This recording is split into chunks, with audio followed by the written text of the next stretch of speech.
Seja muito bem-vindo e bem-vinda a mais um Size One, podcast do Sneakerhead. Eu sou o Gabriel Félix, o seu host, e esse é o nosso episódio de número 9, aquele sobre o app dos sneakers. E no episódio de hoje a gente tem um convidado muito especial. Ele vai ser um episódio diferente porque foi gravado todo em inglês e eu acho que eu vou conseguir fazer uma versão em português em breve, mas como eu não queria esperar muito tempo, ainda mais tempo, pra gente poder se encontrar de novo, acho que a gente já tá bastante tempo longe, né? Então eu tô lançando essa versão agora em inglês, mas vou fazer uma versão dela em português logo. Se você tiver alguma dificuldade e não estiver muito acostumado a ouvir inglês, precisar de alguma ajuda, eu também vou estar disponibilizando essa versão lá no nosso YouTube, no canal do YouTube do Sizon. Para quem não conhece, a gente tem um canal no YouTube, é basicamente só um espaço onde eu coloco os episódios para quem prefere ouvir pelo YouTube e não gosta de ouvir, ou não conhece, não sabe, enfim, ouvir pelos aplicativos normais de podcast. Então eu vou colocar no YouTube, e o próprio YouTube tem uma versão automatizada, né, de tradução do que a gente está falando. Então vai para lá se você estiver muito animado, não quiser esperar para ouvir esse episódio, ouve lá pelo YouTube e coloca a parte de tradução, de closed caption. Eu não lembro agora ao certo como tá lá, mas ele vai criar umas traduções automáticas e acho que você vai conseguir pelo menos capturar um pouco do cerne do que a gente conversou. Esse episódio é especial porque, primeiro, o nosso com um convidado estrangeiro, o Ryan Mullins, que ele é o CEO do Aglet, que é o aplicativo que a gente vai falar um pouco hoje. Ele se disponibilizou para falar com a gente e foi um papo muito bacana. Foi muito legal conhecê-lo, conhecer um pouco mais sobre o aplicativo, sobre as visões de futuro e como eles estão pensando, né? Ele e o time estão pensando o futuro do aplicativo, além do fato de ser um jogo que tem tudo a ver com a gente, né? Um jogo focado para o público sneakerhead. Eu já estou jogando há um tempo, não tô, né, dado que o aplicativo em si, como vocês vão ouvir, ele é muito baseado nas experiências de fora de casa, né? A gente andar em alguns lugares especiais dentro da cidade para poder ganhar alguns objetivos. Em tempos atuais de Covid, né, e distanciamento social, ele perde um pouco nesse aspecto, mas ele tem um potencial muito grande. A gente também conversa um pouco sobre estes desafios e espero que vocês curtam. E, enfim, sem mais delongas, vamos lá para o nosso episódio que ficou muito, muito legal. Ryan, thanks again for being with us, to take the time to speak to us. And to begin with, I'd like to ask you, who are you guys? Where do you speak from? And what's your relationship with the sneaker world? Right. So, well, I'm CEO and co-founder. So my name's Ryan, and thanks for having me on the show to introduce, I guess probably for the first time, at least in audio. A lot of people in Brazil are actually playing the game, so that's pretty cool. So where we're coming from with this game, so it's Aglet is Pokemon Go for virtual sneakers. And it comes from me playing, well, it comes from bringing all my passions together. So gaming, streetwear, collecting sneakers. So I've been collecting sneakers since I was probably 10 years old. It comes from my love of sports, of hip hop culture. And I think it comes from my competitive side as well, because, sneakers in general and even hip hop are sort of almost by default, competitive. It's about, flexing it and getting a collection that makes you kind of stand out from everybody else. So it's also about self-expression, and there's a creative element to that as well. So what we wanted to do is create an experience that is somewhat similar to the sneaker shopping episodes that you see on Complex. Those get a couple million, every episode gets a couple million views. So it's, of course, about it. But, one of the things that we were thinking when we were watching that was how much we were projecting ourselves into the show. So right. you see Offset go in there, PJ Tucker goes in there, and they drop, 30, 50 grand in one day. And it's, it's crazy. But at the same time, what I'm thinking is, damn, if I had 50K, what would I buy? What would I try to cop in there? And 99% of us will never have that that feeling or never have that experience to just sort of have seemingly infinite resources to go in and just get whatever you want. So there's this kind of aspirational, almost fantastical element to what we're doing, which is how do you take that and then create like a game to sort of simulate that experience that all of us, if we get in shape, because there's a real life element to this where you're walking around and earning Aglet, so that you can then go into this shop, and then in that shop, what you see are the Nike mag, you see, you see Yeezys, you see all kinds of crazy stuff in there that you'll probably never get. One, because they're too expensive, or just because they're already sold out. So that was really the goal, was for everybody that is, basically always takes an L every week. I'm like, every single time I take an L on the Fear of God Nikes. I can't get them. Like literally this morning, I took an L. But I got them today in the app. I mean, I got it on the test app. We can't play the game and against all of our players, but like I have that now on my shelf. And again, it's like it's only the virtual, but there's still something about being able to at least have the virtual in my collection. Something like a second place prize, right? If you couldn't do it in the real life, you may. Yeah, exactly. So there's that kind of aspirational, there's the fantasy side of it. And then the other side of it too is just, like I have a 4-year-old son, my co-founder has kids, and our designer has kids. So we're also looking at it as like, how can we get kids, and not just kids, but adults as well, like out and exploring the city? How do you get people moving? So we're, as a brand, we want to stand for, physical and mental health, and encourage people to get out and explore. Obviously right now we're being, sort of rigorous and telling everybody that, hey, like probably not the best time to be doing those things, but people are still going on 30-minute hour walks or whatever, to the day. Yeah. But that's the goal, is hopefully once the world opens up, that's really what we want to be able to do, is like, we have these amazing cities that we live in. And, let's not always be standing behind a screen. So, with Aglet, we're encouraging you, get out, get in shape, walk. So the game loop is sort of walk, earn, and then, cop your sneakers. Yeah, of course. And you told, you give a little glimpse of a time we're living in as we are recording right now. We're living in difficult times on social distancing, and people are afraid of leaving their homes.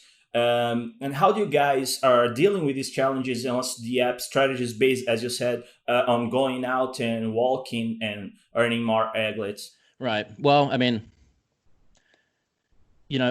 so people have asked that question, obviously, like, why isn't this like the worst time ever to release a location-based game? So on the one hand, yes. It's not obviously the most ideal of times, but on the other hand, because it's not the most ideal of times, it's like the best time. And what I mean by that is, just for us, we thought that if you think of a non-coronavirus world, we think we probably would have grown much faster by now. But given the situation, we kind of thought, well, we had about 500 testers, so we started building this in October of 2019. And, we had a bunch of testers before we released, and we asked them straight up, like, do you guys, we don't know what to do. Should we release this or should we wait? And almost 100% of the people said, please release it now. I'm still going for a walk every day. I need to get fresh air.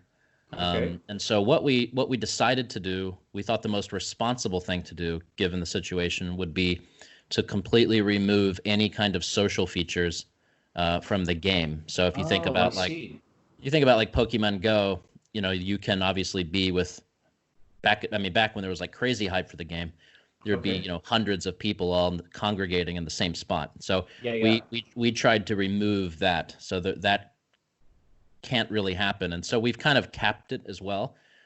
So this was really a soft launch, even though the app is released worldwide. We haven't done any marketing. We've tried to our goal was, how can we get 5,000 players by the end of the 30 days? Okay. And fortunately, we got like 3 times that amount. Wow. And so that's kind of been our soft launch. So now we're sort of trying to pump the brakes a little bit, and we're happy with this core group of players that we have. And now what we can do is work out the kinks. It's just launched. a week and a half ago. So there's going to be some bugs, the location stuff we have to fix. We've got all kinds of really cool stuff we're going to be releasing. So it was really, let's release it. Let's release it responsibly. Let's encourage people to follow their local federal regulations on social distancing and stuff like that. But still, if you're going solo out for a run or a walk, get that time in, earn some Aglet, because it's also not so healthy sitting around all day in the house doing absolutely nothing. By the time we're recording, the app doesn't have yet any social features like following friends, liking their cops, or anything like that. But is that something you guys would like to edit? Is that on the product roadmap? Tell us more about it. Yeah, so we've got like a crazy amount of features that we're going to be releasing. So kind of in startup language, this what we've released is a minimum viable product right now, right? We've released it. It's more like an MVG, a minimum viable game. What we wanted to do was just release something that really tested whether or not the core game loop of Aglet worked or not. And so that was, does it work if the core of the game is walk, earn, and then basically go shopping? Like, is that the right loop for us? And what we found is it is actually. So we got lucky and we got it right away. And now that we know that, now we start to really expand the features of the game. And so the next phases for our product roadmap will be, we actually just published a really big update today. The scan feature, right? Earlier this morning, exactly, the Aglet station scanner. Oh, okay. And so one of the issues was, because we weren't expecting so many people to be on the game yet, we were kind of like, all right, let's kind of target these areas and we'll have locations there. But now we've got like already 50 countries playing the game, so we're like manually. Our team hasn't slept in like 2 weeks. We're just manually entering cities and locations. I'm sorry for that. I asked you guys to go through Rio de Janeiro and add some spots, so I'm sorry for that. Yeah, no. I'm part of the problem, I guess. In some way, we're sorry. We probably should have had the feature in there first. We just weren't. It's a good problem, but a bad at the same time. So the cool thing is that despite not having a lot of locations in the game, people have still stuck with it. And now what the Aglet station scanner does is, once you go in and hit scan, it's going to populate your area with dead stock stations, repair stations, and the treasure stash sneaker boxes. And again, it just came out. It's super early, so it's we're not going to probably get it all right immediately. There will be some updates to it. And then we also, one big request from people, from the players, was, can we please add the ability to rearrange your shelf? So, part of the flex is that, what do you have on your shelf? And so what's happening now on our Discord channel, people are, flexing their shelf, also doing that on Instagram. So now you can actually like rearrange the kind of the sneaker cards and put them in the places that you want. And then we also, optimize some battery and stuff like that. But where we're going with it in terms of the social features, we've got a lot of things. So of course there's the basic stuff like the ability to kind of, just follow other people, the ability to see other people's shelves, what do you have on your shelf? But I do think some of the cooler ones will be things like when you can, if I could like directly challenge you. So if I could say like, like people in your crew, so you can form crews. And then now in the crew, I could say, hey, I'll challenge you to a 2-day step off. And now it could be a challenge where we both put in like $10. So like, let's say like 5 or 6 gold Aglet or something like that. Okay. And then the winner takes the pot. Or it could be that we do what's called a sneaker slips, where if I beat you, I get your sneakers. Okay, but to beat in a sense of the challenge itself, right? Yeah, so it's a challenge. Okay. So I would, if I'm following you, I could then challenge you directly to a contest. Okay. So there's stuff like that, and then like of course, the biggest one is the trading and the selling. So every sneaker that you get on your shelf has the batch numbers.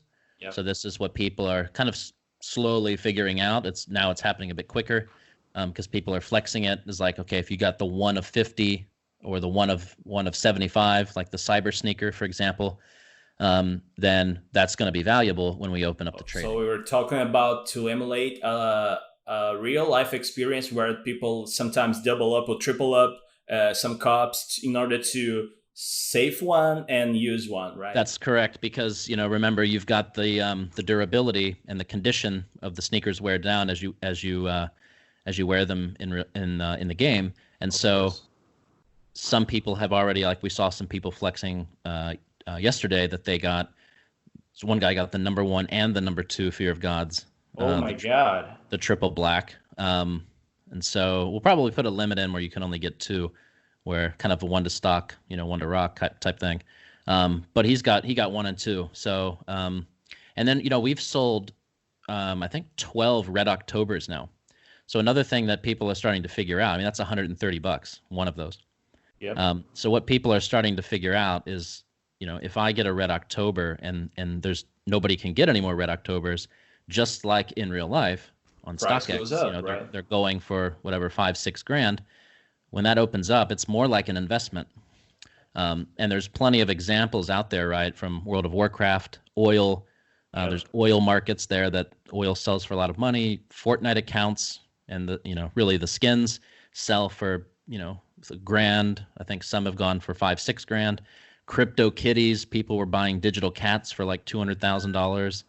So there's all kinds of this stuff where these are virtual items, and one thing that is kind of still in its infancy, I think, but what we believe will get bigger and bigger are these virtual economies. So that's what I think. I'm not encouraging people to, go and, it's not like, hey, go buy everything in the store or something like that, but it's more like part of the game is the ability to cop these sneakers that are really limited, so that you have stuff ready to go once we open the trading and the selling. That's amazing. You told about some references you guys have about virtual economy. I'm asking you, but if you know about the other guys, you can tell us. But do you guys have any references in life for the app of business, sneakers, design, fashion, anything that goes into the app? You mean like influences on building it?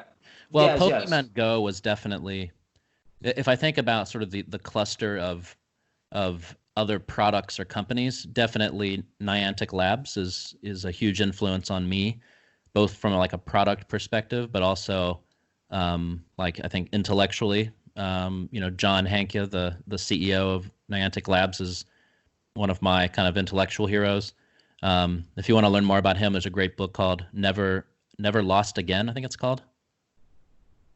Yeah, Never Lost Again. It's basically a history of his journey up to Niantic. So, he started a company called Keyhole that Google acquired, which became Google Maps. Whoa, I didn't know that. Yeah, and then he did Street View, and then ended up kind of starting Niantic and doing location-based gaming. So, that was a big influence. And then of course, Fortnite is also a big influence, just with the virtual skins and just seeing how powerful virtual environments can be, and how migratable the same intersocial dynamics are from the reality into virtual spaces. And what I mean by that is just, in reality, I can walk down the street wearing Yeezy 750s and people would be like, dope. So that's me flexing. And you can flex in a virtual environment as well, right? Like, so it was just sort of also seeing that the same dynamics are at play in virtual environments. And then, to be honest, one of the things that we're trying to correct is we think that the current sneaker industry has just gotten pretty lame. It's just kind of boring. It's the same exact stuff over and over again. And I think there's just so many hype drops you can do. These things, of course, still sell out because that's just the nature of, kind of artificial scarcity and supply demand, right? I mean, that's just, it'll always be there. But what we wanted to do was we felt like the sneaker industry has kind of flatlined a little bit. And what we wanted to do was see if we could give CPR to that, and do that within the context of a game, or a game, kind of a gamified marketplace. Yeah. And so those are some of the influences, I would say, as kind of paying attention to the sneaker industry, and then seeing that a lot of sneakerheads, I think the majority of sneakerheads, are just kind of bored. They can't get anything they want. They just get defeated by bots constantly. Pokemon Go, Fortnite, CryptoKitties was also an influence of just seeing how that worked with what's called non-fungible tokens. And I think lastly, we just wanted to build something really fun. Like just the kind of like, I think in our hearts, we just wanted to create like a really fun experience that made people smile and, you know, brought some of the magic back to something that we really love, which is sneakers, sneakerheads, and the whole culture of sneakers, right? So that was kind of our goal. Amazing. It all makes sense when you're just saying about what things inspire you and the guys, and you can. I'm using the Aglet app, but when I see you talking about your inspirations, I can place them inside the Aglet app in some ways. I can see, I see Pokemon Go here. I can see how they are translating our physical experiences into a mobile experience, into a digital experience by copying those sneakers. And I mean, you'll start to see more of those influences because, you know, what we've built right now is really phase one of Aglet,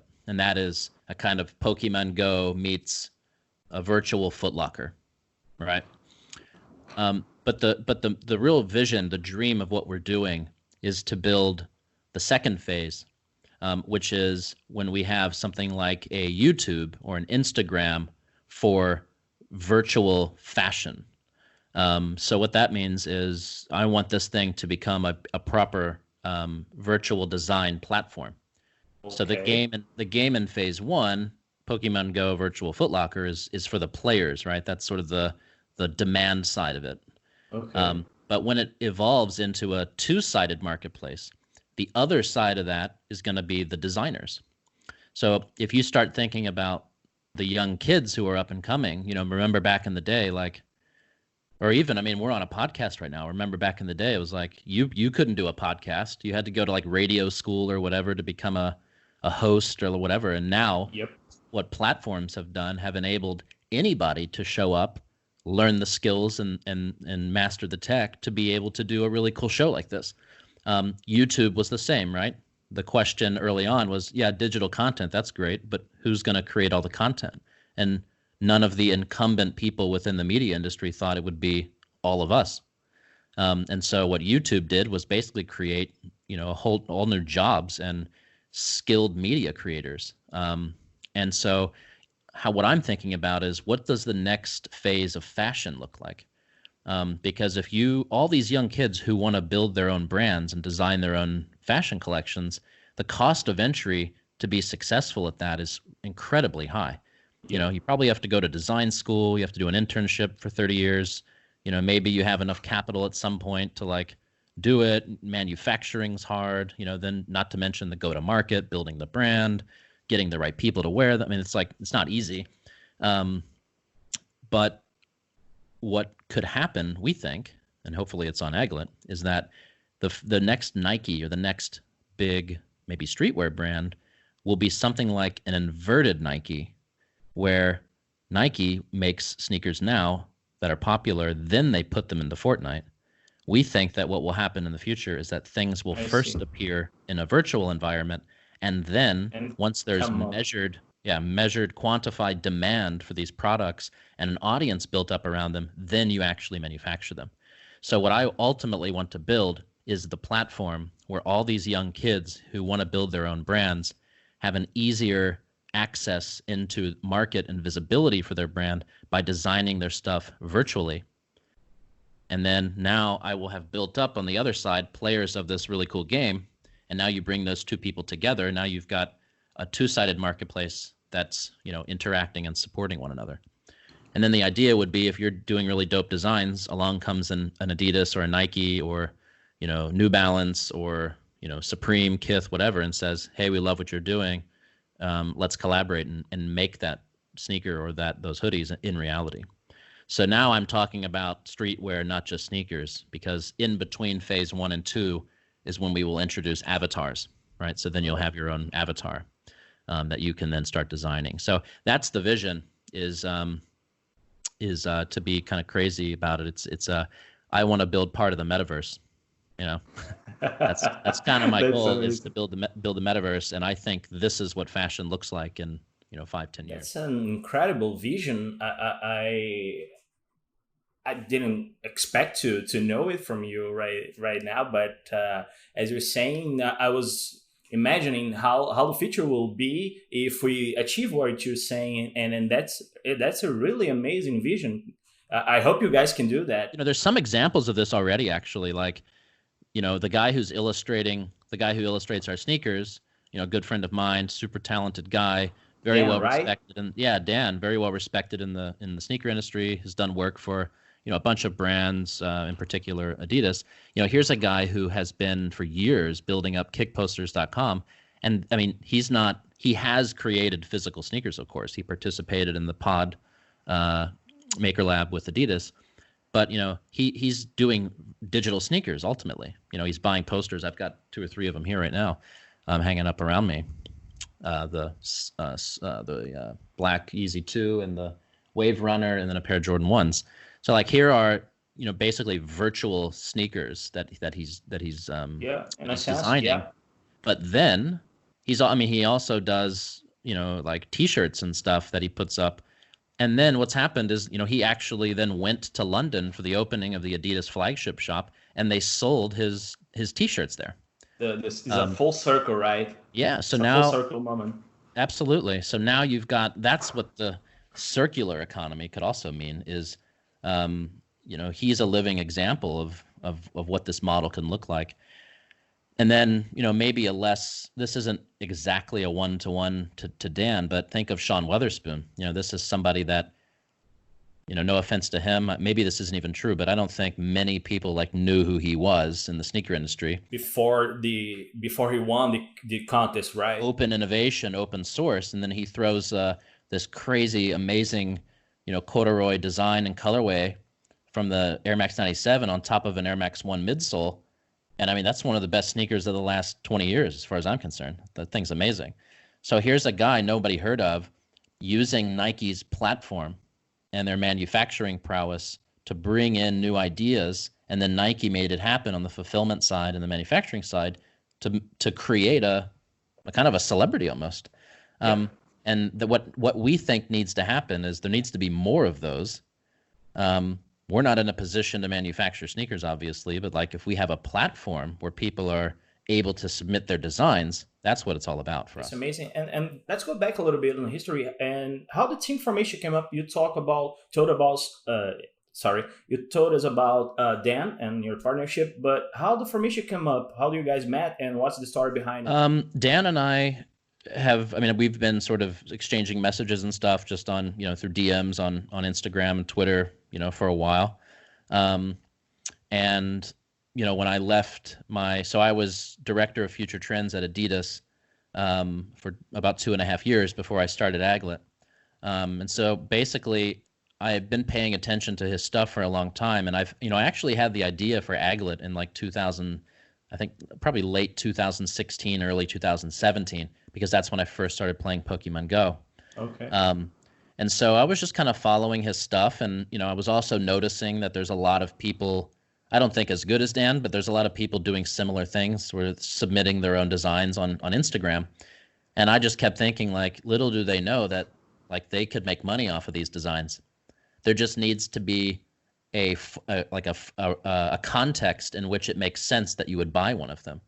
And for me, that's a game. And so basically, we were, unbeknownst to Dan, when Owen and I, my co-founder, when we were, and TK, our designer, when we were kind of messing around with the early designs and stuff, we were just using his stuff.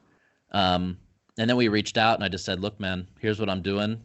I want to make your style the default aesthetic of virtual sneakers.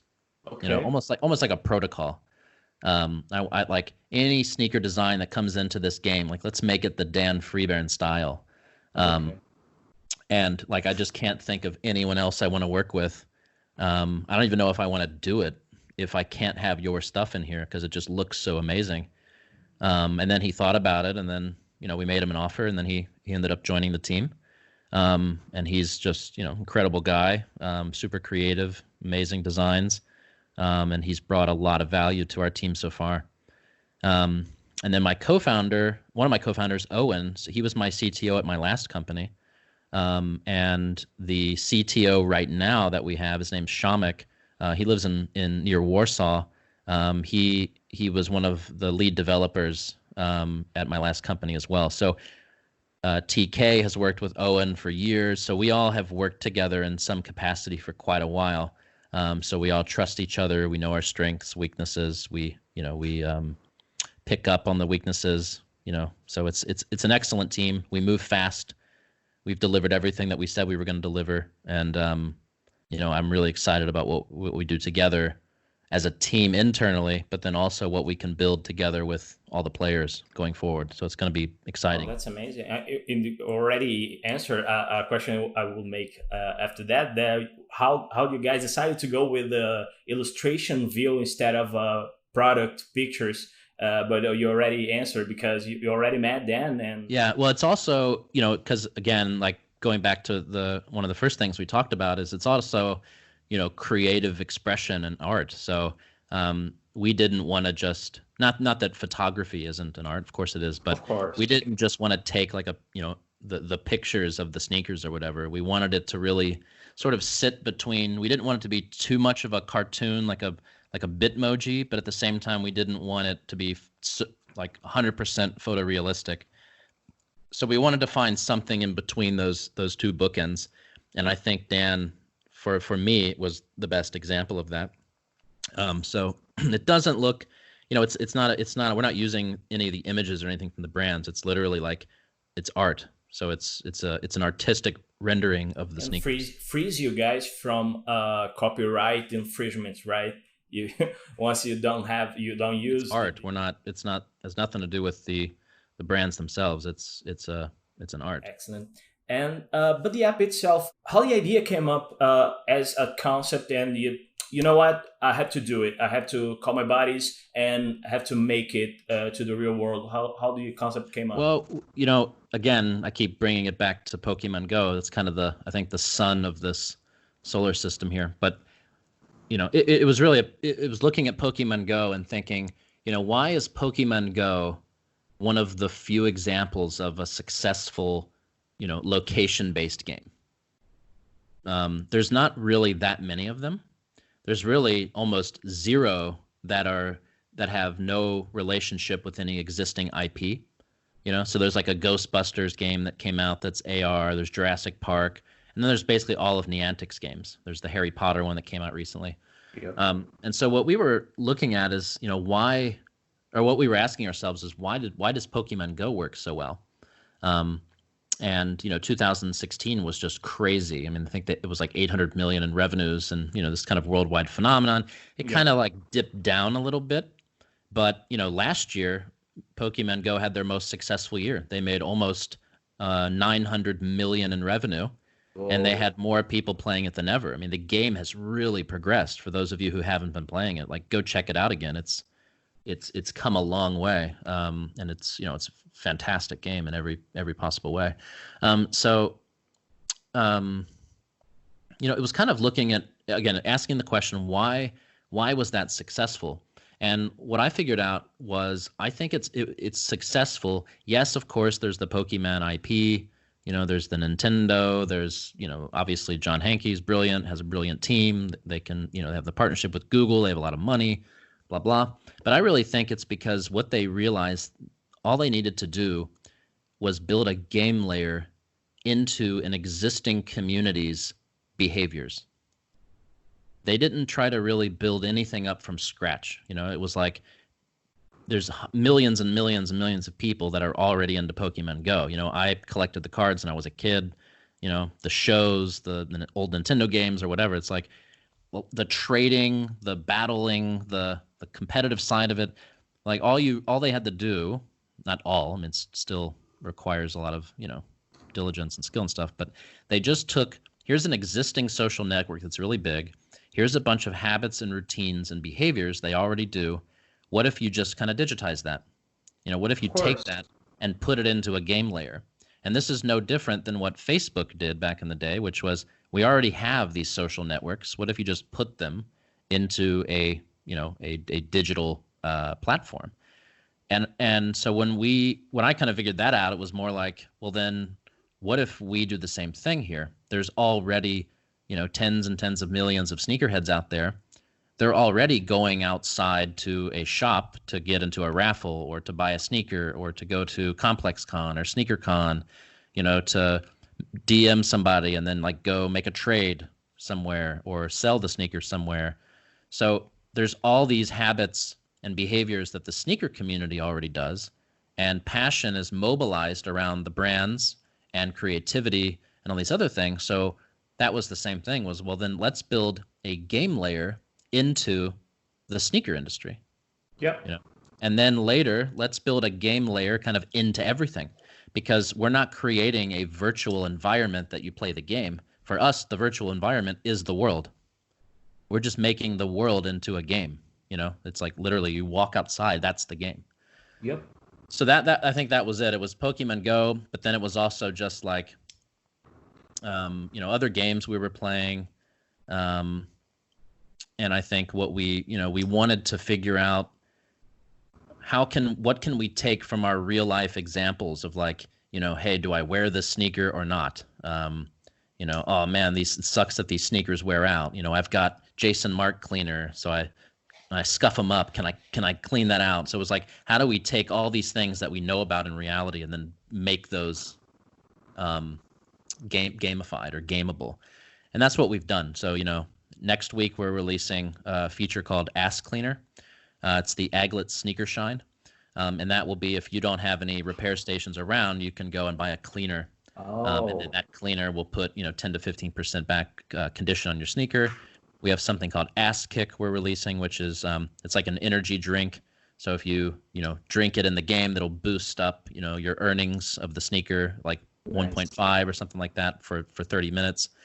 So we've got all kinds of cool stuff that we're releasing that you'll recognize if you're a sneakerhead. So yeah.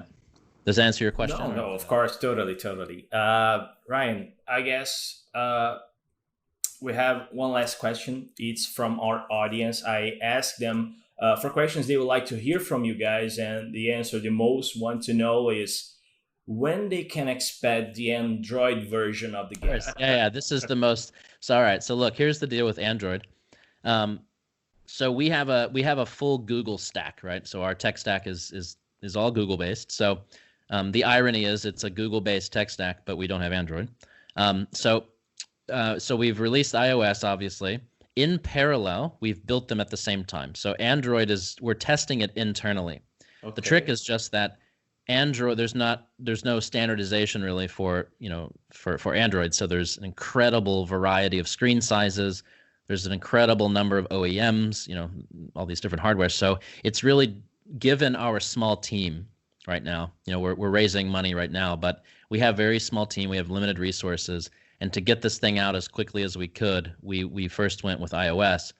But again, Android is basically built. We're testing it internally. We'll probably be opening it up really soon that Android people can start testing the Android version of the app.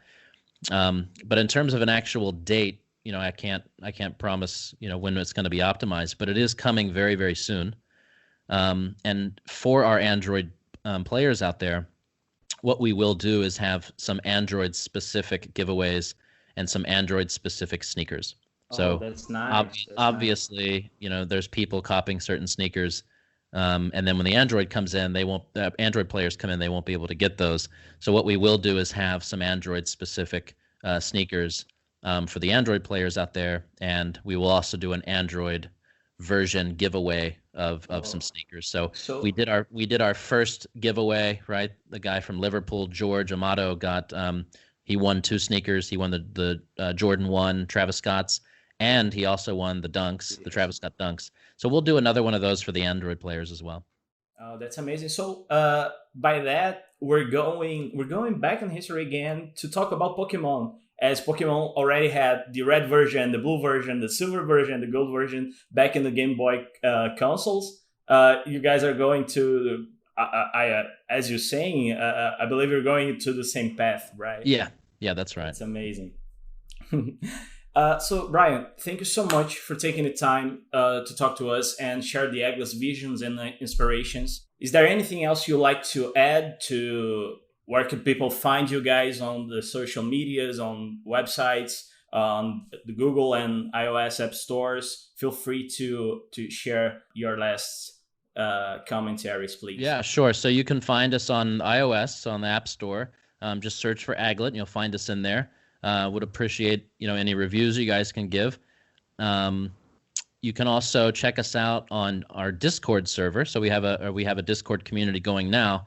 The goal of the Discord community is really to get people's ideas on features that you want to see.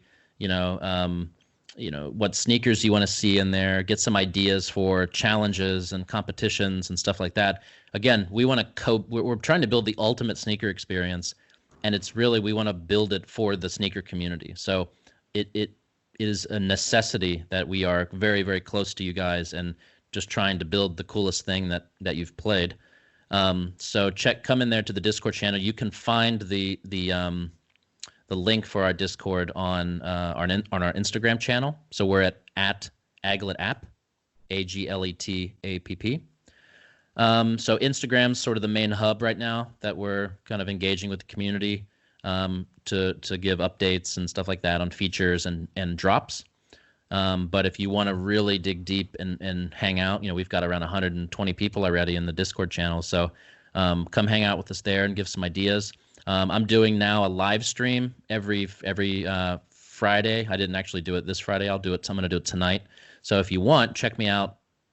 They probably won't hear this until tomorrow, so you'll miss it. But I'm going to do every Friday Flex live stream I'm going to do on Instagram to kind of update new features, shout out players and stuff like that. So check me out there on Instagram, and that'll be announced always on our Instagram channel. So we're super open as a team. We respond almost immediately to all questions and stuff like that on our channel. Yes, they do. I know that because I already engage in conversation with most of the team, and they already do that. Yeah. So treat us like you treat your other friends. I mean, it's like we're one of you. We're also sneakerheads. Like we built this for ourselves also. Like we want to have fun playing it. So reach out, shout out, pump some ideas up. And people have been writing and wanting to add locations, and we add them the next day. So it's all about you guys and building a fun game. So again, repeating myself, but don't hesitate to to reach out. So Instagram, Discord, we have Twitter and Facebook as well, but we're not doing that much on those at the moment. But thank you for the support, everyone, and I appreciate you having me on the show. Looking forward to the response. Hopefully it blows up. E chegamos ao fim de mais um episódio, pessoal. Eu gostaria muito de agradecer ao Ryan pelo tempo dele e pela disponibilidade dele vir falar com a gente, trocar muita ideia a respeito das visões do app, né, do Aglet. E também agradecer muito a vocês que assinam, curtem e compartilham o Size One no iTunes, no Spotify e onde mais você me ouve. Se você ainda não fez, assina agora para não perder os próximos episódios, dê seu feedback 5 estrelas e o mais importante, compartilha com todos os seus amigos nas redes sociais para que a nossa comunidade cresça cada vez mais. E não esqueça de passar no Instagram para ver todo o material complementar do episódio. Caso você queira me mandar uma mensagem, um feedback ou mesmo uma sugestão, procura por @size1cast no Twitter e Instagram e escreve assim, SIZE1CAST. Ou se você for mais retrô e quiser me mandar um e-mail, manda aqui no contato@size1.com.br. E aí o Size1 é por extenso, SIZEONE. Nós nos encontramos daqui a 15 dias e eu vejo vocês na próxima. Até!